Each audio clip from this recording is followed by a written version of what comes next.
বন্ধুরা, এটা সেই 5.5 কিলো ওজনের গ্লাস কাপ মাছ ধোয়া হয়ে গেছে। এবার কয়েক পিস নিয়ে আলু টমেটো মাছ দিয়ে ঝোল করব।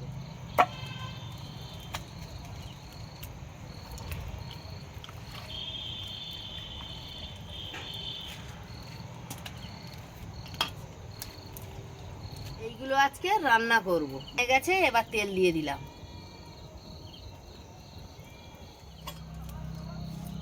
লবণ হলুদ দিয়ে মাছটা মাখিয়ে নেব।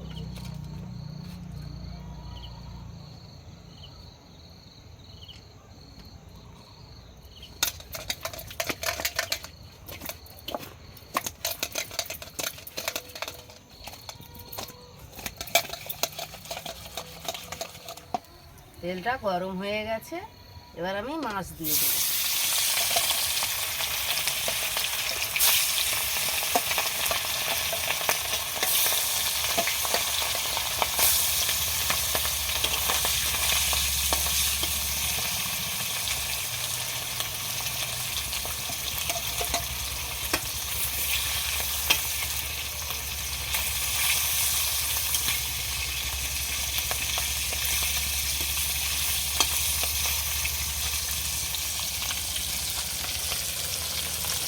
মাছ ভাজা হয়ে গেছে, দেখো কত তেল বেরিয়েছে মাছটা।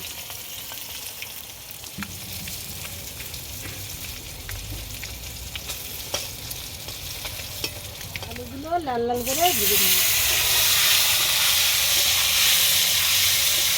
অল্প করে দিয়ে দিলাম।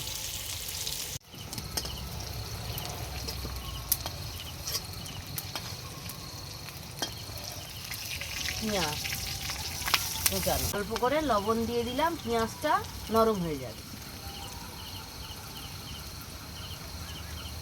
পেঁয়াজটা লাল লাল করে ভাজা হয়ে গেছে, এবার আদা বাটা, রসুন বাটা আর লঙ্কা বাটা,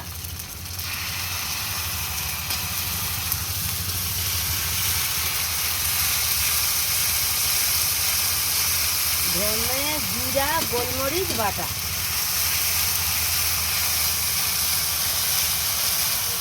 জল দিয়ে ভালো করে কষিয়ে নেব। মশলা ভাজা হয়ে গেছে, এবার আলুটা দিয়ে দেব।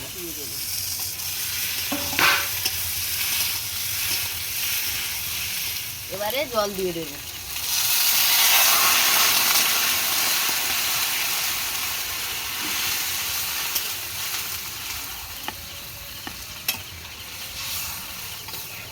তরকারি ফুটে গেছে, এবার মাছগুলো দিয়ে দেব। তরকারি হয়ে এসছে, এইবার ধনে পাতা কুচিয়ে নিয়েছি, দিয়ে নামিয়ে নেব। তরকারি হয়ে গেছে, এবার আমি নামিয়ে নেব। বন্ধুরা, মাছের ঝোল হয়ে গেছে।